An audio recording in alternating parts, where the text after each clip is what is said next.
tal como se lo reveló Dios a Daniel en el capítulo 2, en la visión que tuvo Nabucodonosor de esa estatua gigante, exactamente así como Dios se lo reveló a Daniel. Vemos que exactamente así vino la caída del primer imperio, que fue el imperio babilónico.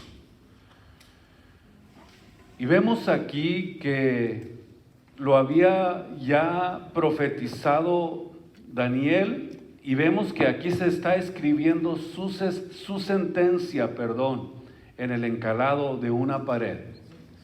De los versos del 1 al 4 voy a dar un poquito el orden que contiene este libro, el capítulo 5, De los versos 1 al 4 tenemos la fiesta de Belsasar. Y de los versículos 5 al 7, la sentencia de la mano de Dios sobre Babilonia. Y luego también el fracaso de los sabios de Babilonia para poder interpretar la escritura en la pared. Y de los versos del 8 al 12 tenemos que Daniel es llamado del aparentemente retiro en el que vivía, y luego se enfrenta cara a cara con el rey. Y vemos a Daniel rechazando absolutamente todo lo que le quería dar este rey para granjearlo, para que pudiera acceder a interpretar la escritura. Y en los versos 30 y 31 encontramos que la caída de Babilonia se cumpliría esa mismita noche. Ahí estaba la mano de la sentencia de Dios. Este capítulo 5 nos proyecta del futuro a los eventos que ya nosotros habíamos aprendido, se recuerdan ustedes, en los capítulos anteriores. Y comienza con Belsasar el rey, quien ha preparado, dice la Biblia, un banquete para 1000 de sus príncipes, y dice que bebió vino en presencia de ellos.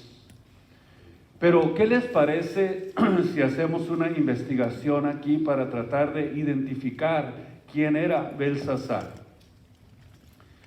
Y también cómo es que llegó al trono. En el capítulo anterior vimos que Nabucodonosor ocupaba el trono, ¿verdad? Estamos de acuerdo. Veamos pues entonces quién era Belsasar. Cuando murió Nabucodonosor, su único hijo, Evil Merodach, y que en el hebreo significa, en su idioma significaba el adorador de Marduk. Lo sucedió en el trono, pero el hijo de Nabucodonosor solamente reinó 2 años, porque fue derrocado y fue asesinado en el año 560 antes de Cristo. Y luego su sucesor fue Nabonido, y este fue precisamente, no se sorprendan porque vamos a comprobarlo con la Biblia, el último rey de Babilonia. Y quien era precisamente el padre de Belsasar. Y Nabonido era esposo de una de las hijas de Nabucodonosor. Bueno, ahora muy bien, Nabonido pasaba mucho tiempo alejado del reino, supuestamente en expediciones extranjeras, peleando batallas, y su hijo Belsasar permanecía en Babilonia como el co-regente. Y al ser él el co-regente, su función era exactamente las de un rey y de todas las actividades que tenía que ver con el reino de Babilonia. Es importante que nosotros tengamos estos datos para tener una mejor comprensión y para poder comprender quién era este personaje. Vamos a ver esta revelación de lo que les estoy hablando, porque ahora vamos a utilizar la Biblia para poder tener base en lo que estoy diciéndoles. En el libro de Jeremías capítulo 27 encontramos, en el versículo 6 y versículo 7 estas palabras que Dios le profetizó a Nabucodonosor.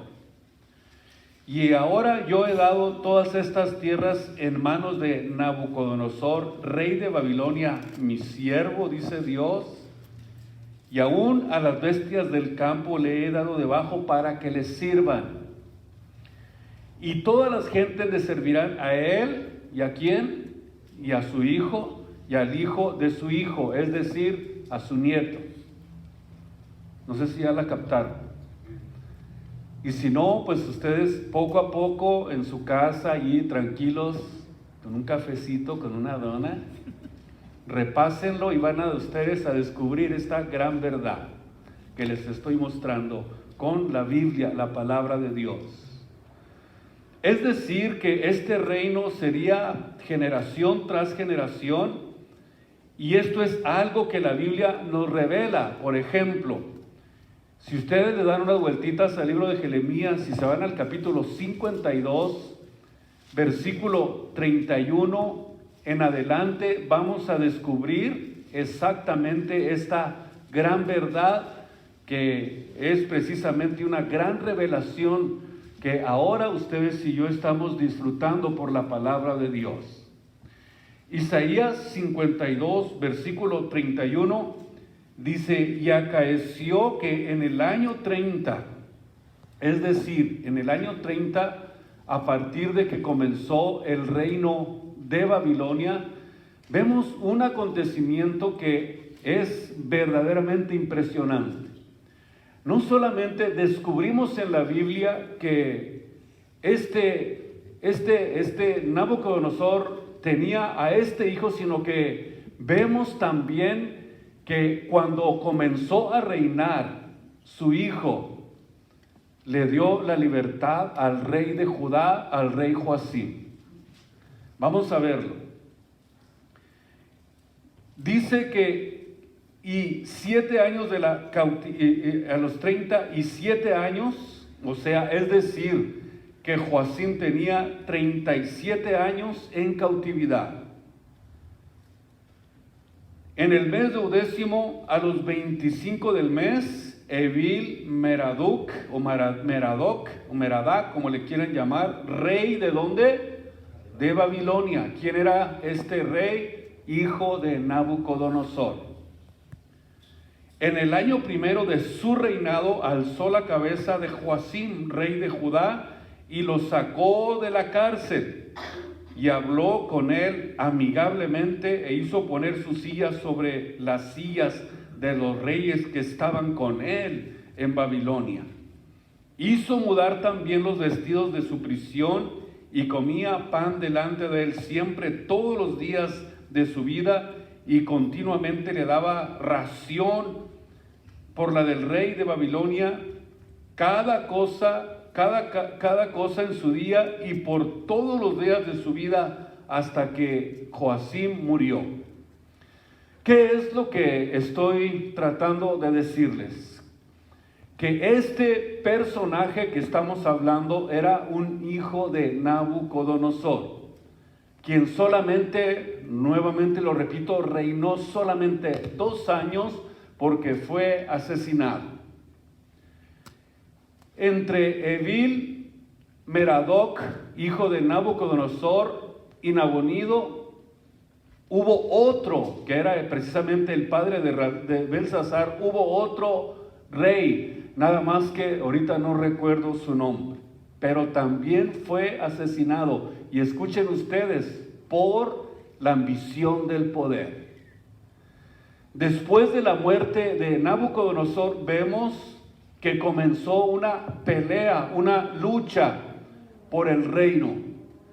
Y vemos esta forma en la que estos personajes gobernaron. Imagínense ustedes matándose hasta entre familia con tal de adquirir el lugar del rey. Así que Nabonido se encontraba en el campo de batalla mientras que su hijo Belsasar permanecía en Babilonia. La promesa que le hizo Daniel, o que le hizo a Daniel, esto lo vemos que está claro de ser el tercero en el reino. Ahí ustedes me van siguiendo en el libro capítulo 5 del libro de Daniel y van a ir viendo todas estas cosas. ¿Por qué no el segundo del reino? No sé si ustedes quizás se lo han preguntado. No, sino que antes, al contrario. En otras palabras, pudiera haberle dicho: tú eres el segundo después de mí, para que seas tú el segundo en Babilonia. Bueno, claro, porque Belsasar era el número 2. Esa es la razón más lógica que nosotros podemos encontrar en la Biblia, la razón por la que le dice que él iba a ser el tercero en el reino. Su padre en realidad era el rey, y fue durante ese banquete, fue durante ese tiempo que comenzamos a darnos cuenta que en realidad, desde antes del banquete de ese día, los medopersas estaban ya sitiando la ciudad de Babilonia.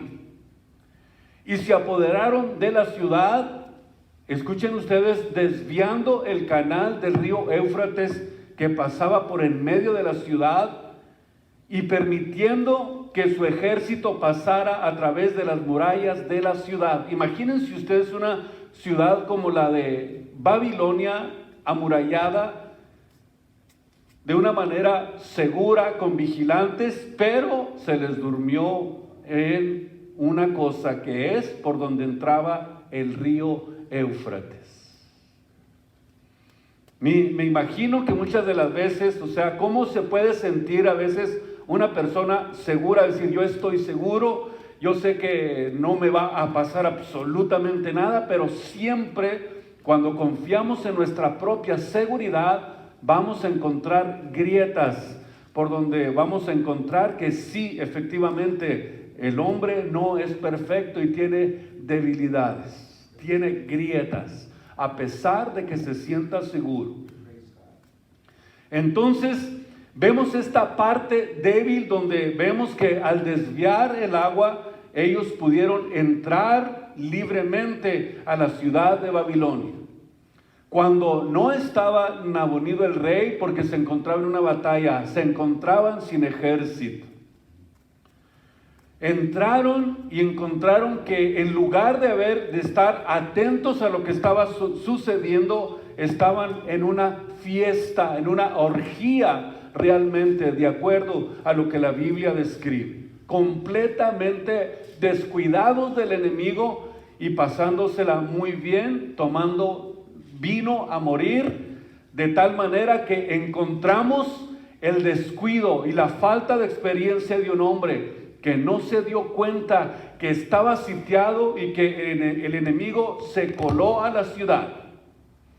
Ahora, la palabra Ad significa padre, antecesor, progenitor, abuelo, antepasado, ancestro, y se le llama hijo a Belsasar porque es conocido de acuerdo al idioma de los hebreos. Aunque era nieto, la palabra hijo es conocido también y se le adjudicaba al hijo tanto como al nieto. Por ejemplo, cuando hablamos de la nación de Israel, hablamos de ¿quién? De los padres de la nación de Israel. No utilizamos la palabra abuelos.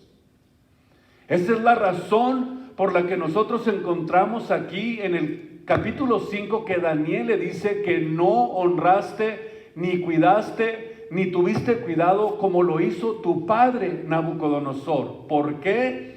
Porque ahora entendemos que del hebreo esta palabra se puede adjudicar tanto al padre como al abuelo. Pero en fin, la caída del imperio babilónico es algo que es realmente impactante. No solamente pudiéramos decir que es impactante por la profecía, sino porque vemos que a través de los siglos históricamente está claramente demostrado que estos reinos existieron y que sí, efectivamente, cada uno de esos reinos se cumplieron al pie de la letra y al pie de la profecía del libro de Daniel, incluyendo hasta el Imperio Romano. Y la única etapa que le falta a la estatua de Nabucodonosor es la última forma de gobierno que se va a levantar, porque claramente Dios desde un principio le dijo a Daniel que eso era para el tiempo del fin. O sea, estableciéndole claramente que ese imperio que se levantaría en la recta final era ya al final de los imperios y al final de la humanidad, al final ya de todo lo que Dios tiene que hacer sobre esta tierra. Por eso es impactante. Y también porque Babilonia es conocida en la Biblia como la madre de las abominaciones de la tierra, la madre de la astrología, la madre de la brujería, del ocultismo. Y es precisamente que nosotros la identificamos ya en Apocalipsis, en el capítulo 17, con todo este tipo de artimañas y con todo este tipo de sistema que es originado precisamente en Babilonia. Por eso ahora nos damos cuenta que sí, al final de los siglos vamos a encontrar que Babilonia nuevamente reaparece en la Biblia en la recta final, pero ahora con un sistema que es religioso, pero que tiene todo esto que contenía el origen de la brujería, del ocultismo, de la astrología y todo lo que tiene que ver con las ciencias ocultas. Y el Islam precisamente fue sacado del hinduismo y se mezclaron con las filosofías orientales. Y al venir nosotros a la Biblia, nos encontramos que la Biblia nos habla de un solo Dios verdadero. De un solo Dios al que nosotros tenemos que servir, como lo dice la palabra de Dios. Y cuando veníamos nosotros con todo ese tipo de ideologías en nuestra mente, nos encontramos con un solo Dios, el que demanda sumisión, el que demanda obediencia a Él. No se puede de ninguna manera tener a Cristo y a mis santos. No se puede tener a Cristo y a mis vírgenes. No se puede tener a Cristo y mi esfuerzo y mi capacidad. No se puede tener a Cristo y el pecado. No se puede, porque es un Dios, dice la Biblia, celoso. Un Dios celoso. Y esa es la razón por la que muchos no se entregan a Cristo, porque tienen temor de que Él les demande obediencia y sumisión y santidad. Muchas personas prefieren mantenerse tibios, tranquilos, para no sentir un compromiso fuerte, un compromiso profundo por lo que es el servicio a Dios. Y por eso es que nosotros nos damos cuenta que en Apocalipsis 21:8 habla de una lista de personas que no van a entrar al reino de los cielos, y el que encabeza la primera lista es el cobarde. O sea que la cobardía es algo que te puede apartar de tener con Dios una tremenda y gloriosa comunión en santidad, en obediencia y en sumisión. Y es algo a lo que nosotros no estamos acostumbrados. A nosotros no nos gusta someternos a nadie. Por eso es que encontramos aquí en esta lista que habla el libro de Apocalipsis de una encabezada por los cobardes, o sea, los temerosos. Porque se requiere valor para poder servir a nuestro Señor y Salvador Jesucristo, y ese es el valor que nos da el Espíritu Santo que habita en nosotros. Sin el Espíritu Santo en nosotros no vamos a poder enfrentarnos al mundo. vamos a ser cobardes y no vamos a poder realmente servirle a Dios en su misión, en obediencia y en santidad. Por eso nosotros no lo tenemos ese poder, en realidad. Pero cuando Dios ve nuestra voluntad rendida a Él, cuando Él ve que me humillo, cuando Él ve que estoy contrito y humillado de corazón, y cuando Dios ve eso, es imposible que Dios rechace un corazón así, porque dice la Biblia que el corazón contrito y humillado, Dios no lo desprecia jamás. Pero qué importante es tener este valor, este atrevimiento de mantenerte en ese ambiente de sumisión, de humildad y de mansedumbre delante de Dios, de obediencia, de sumisión, para poder lograr que Cristo realmente haga habitación en nosotros y que todos los días de nuestras vidas estemos conscientes de la presencia de Dios en nuestras vidas. Cuando estemos conscientes de la presencia de Dios en nuestras vidas, entonces es cuando vamos a ser realmente hijos de Dios, atrevidos, valientes, determinados, que pase lo que pase, nada nos podrá apartar del amor de Dios que es en Cristo Jesús, nuestro Señor y Salvador. A Él sea la gloria y la honra en esta preciosa mañana. Porque el Espíritu Santo nos da el valor que nosotros no tenemos. Nos da ese valor, nos da poder, nos da dominio propio para terminar nuestra carrera con gozo, victoriosos en el nombre de Jesucristo. En este capítulo 5 del libro de Daniel, versículo 1, apenas vamos a empezar,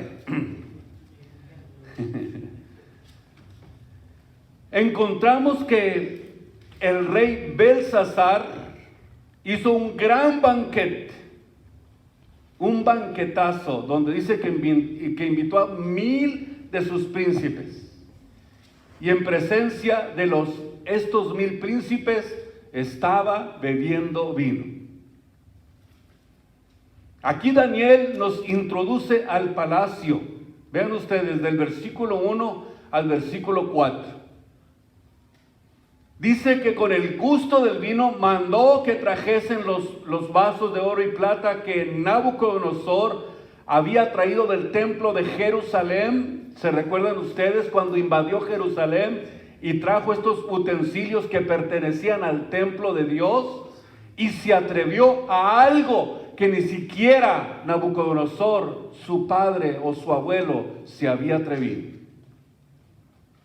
Hacer una abominación delante de Dios es como decir, llegó al colmo su arrogancia, llegó al colmo su incredulidad, su falta de fe y de confianza en el Dios en el que Nabucodonosor había finalmente confiado y se había entregado a él. Y dice el versículo 3 que fueron traídos estos vasos de oro que habían traído del templo de la casa de Dios que estaba en Jerusalén, y vivieron con ellos el rey, sus príncipes, sus mujeres y sus amantes, porque eso es lo que pudiéramos entender, que se trata de las concubinas. Bebieron vino y alabaron a los dioses de oro, de plata, de metal, de hierro, de madera y de piedra, que no pueden ver, oír ni andar. ¿Y qué es lo que estamos viendo? Que aquí, de alguna forma, el Espíritu Santo nos introduce a través de la descripción de Daniel a un palacio con un lujo exuberante, con un lujo impresionante, donde este rey estaba en la cúspide de la soberbia. ¿Y qué hace? Manda traer los vasos que pertenecían a la nación de Israel.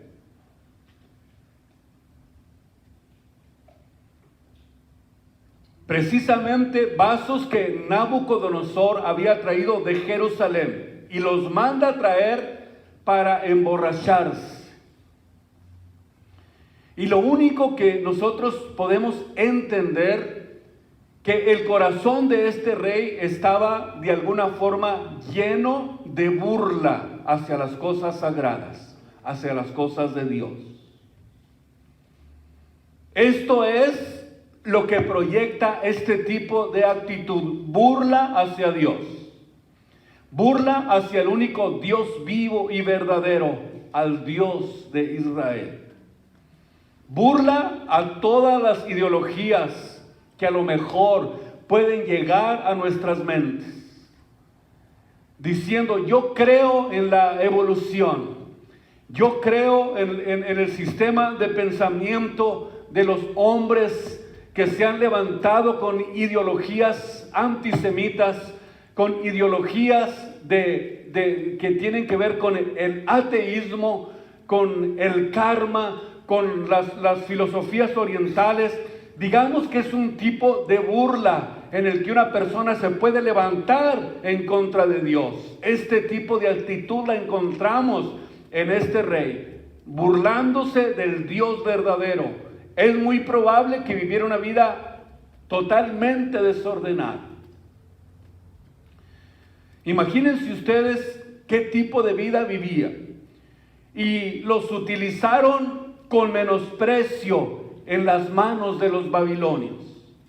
Habían manipulado o habían de alguna forma traído estos vasos de Dios para tratar de deshonrar a su dueño, para tratar de deshonrar a aquel que los había ordenado que se hicieran para que sirvieran en el templo de Dios, cuando Dios se lo mostró a Moisés en el monte Sinaí.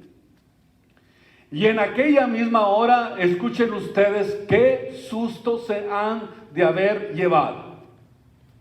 Qué susto se han de haber llevado, porque dice que en aquella misma hora, en medio del brindis, de la risa, de la alegría, comienza una mano a escribir en una de las paredes del palacio, de la sala principal, donde se encontraban todos estos personajes. No solamente dice la Biblia que habían traído a sus esposas, sino que también habían traído concubinas para que se divirtieran.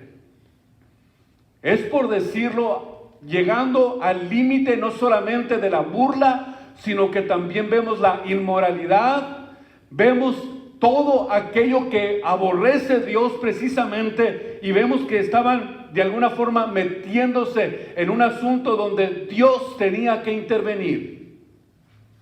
Cuando comenzaron a ver que estas manos comenzaron a escribir, comienzan probablemente del miedo, porque dice la Biblia que a Belsasar se le chocaba una pierna con la otra del temblor y del temor que le dio de ver aquellas letras que se estaban escribiendo delante de él y de todos sus príncipes.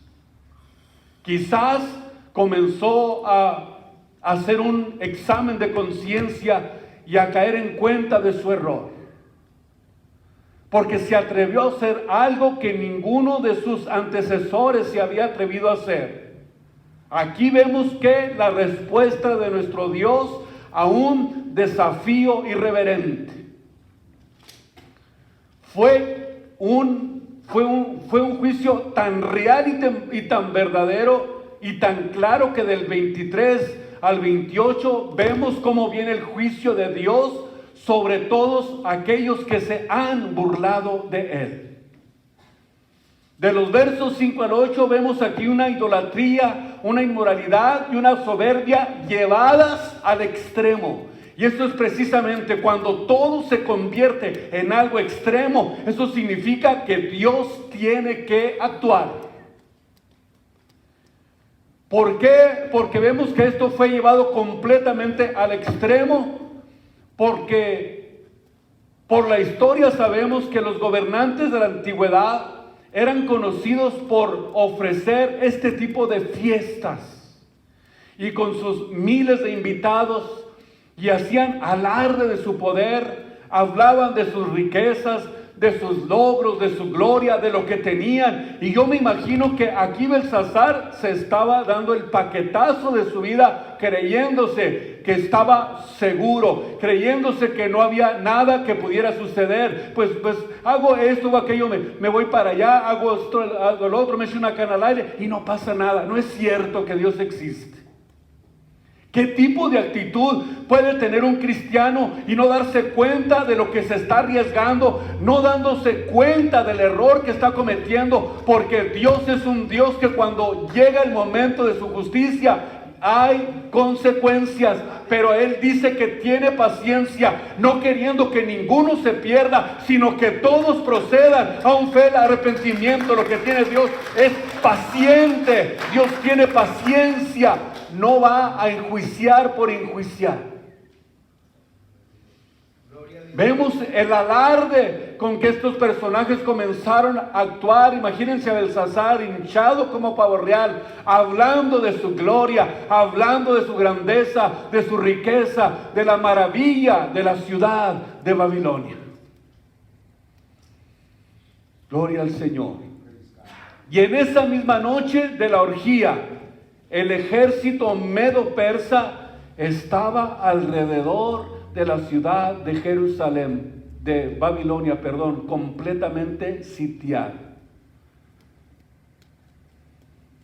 Que fueron los que derrocaron a los babilonios. Se encontraban afuera de la ciudad, mientras los que estaban adentro, incluyendo a Belsasar, creían que la ciudad de Babilonia era impenetrable. Porque era de más de 20 metros de altura y era tan ancha como 2 carriles de una carretera, de un freeway. De lo ancho que eran las murallas. Nadie se imaginaba que alguien pudiera amenazar la seguridad de Babilonia. Y nunca se imaginó que es a Dios, o que era Dios el que venía a pedirle su alma. Nunca sabes si al salir de esta puerta te vas a enfrentar con el juicio de Dios. Porque nuestra vida, escúchenme ustedes, prende de un hilo. Nadie tiene la seguridad de amanecer el día de mañana. Por eso su palabra nos quiere despertar, nos quiere hablar, quiere que entendamos que somos agentes morales hechos a imagen y semejanza de Dios, y que daremos cuenta de todas nuestras acciones. Escúchenme bien, vamos a ser juzgados, de acuerdo a 2 de Corintios 5:10, que todos tenemos que responder por lo que hubiéramos hecho por medio del cuerpo. Y todo lo que nosotros hagamos por medio del cuerpo va a determinar toda la eternidad. O sea, las decisiones que tú tomes en este día y los días de tu vida, esos son precisamente los que van a determinar el tipo de vida que vas a vivir en la eternidad. Encontramos que esos vasos que ellos habían utilizado eran apartados para el servicio del Señor, al igual que nuestros cuerpos. Porque ahora el instrumento que Dios usa, o lo que Dios usa para su gloria, porque ya no tenemos los vasos santos de Jerusalén, el candelabro, o ya no tenemos la mesa de los panes, ya no tenemos el arca del pacto, porque eso era lo que había en el tabernáculo. Era todo ese tipo de utensilios eran utilizados para el servicio a Dios.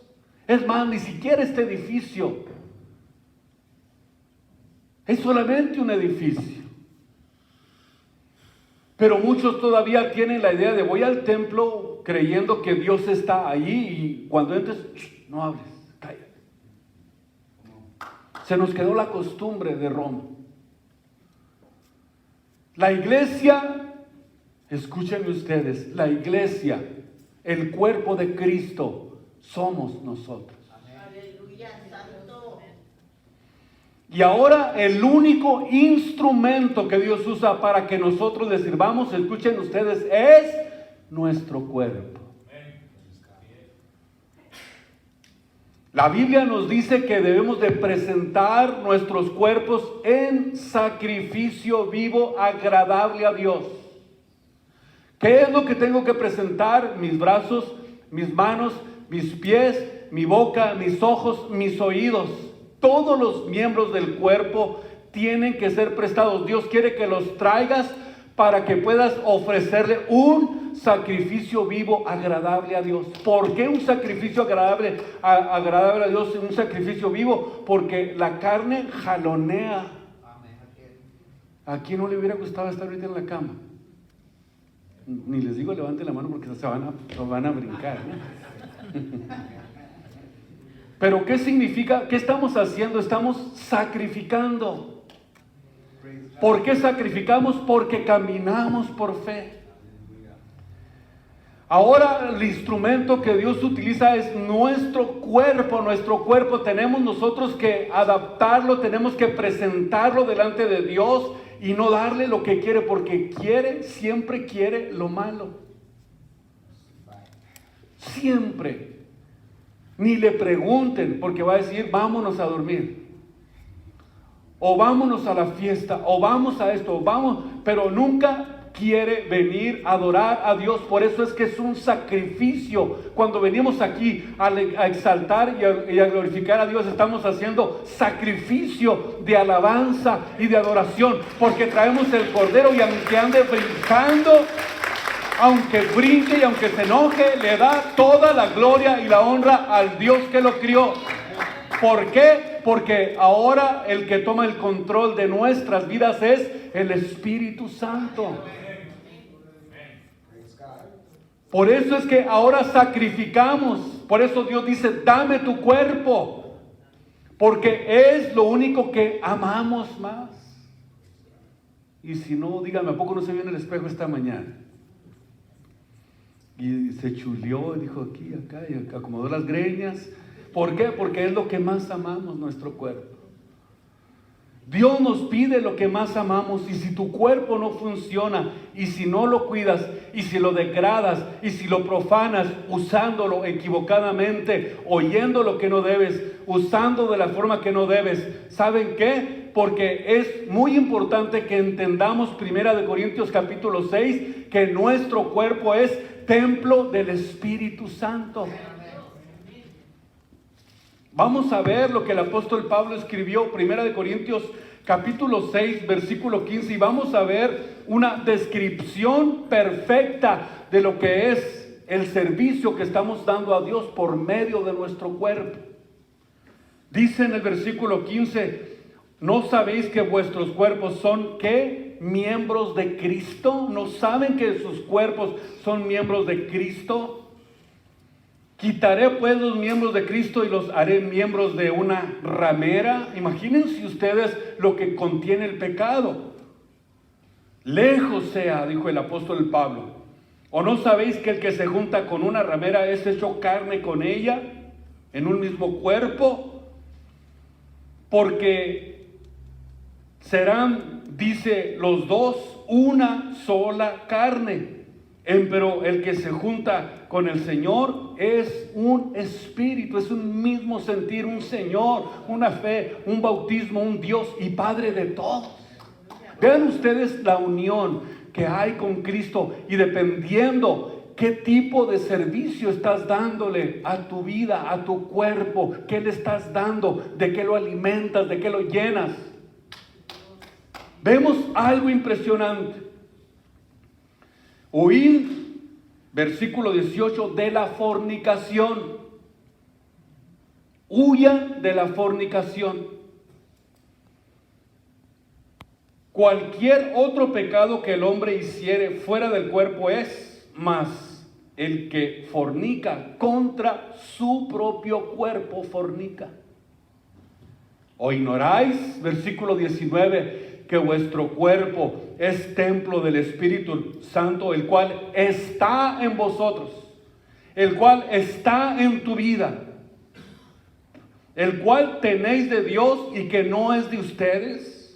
Vean ustedes qué interesante que Dios habita en nosotros, nos da su espíritu y todo lo que contiene el servicio a Dios no es nuestro, es algo que Dios está obrando a través de nosotros, porque sin mí, dijo Jesús, nada van a poder hacer.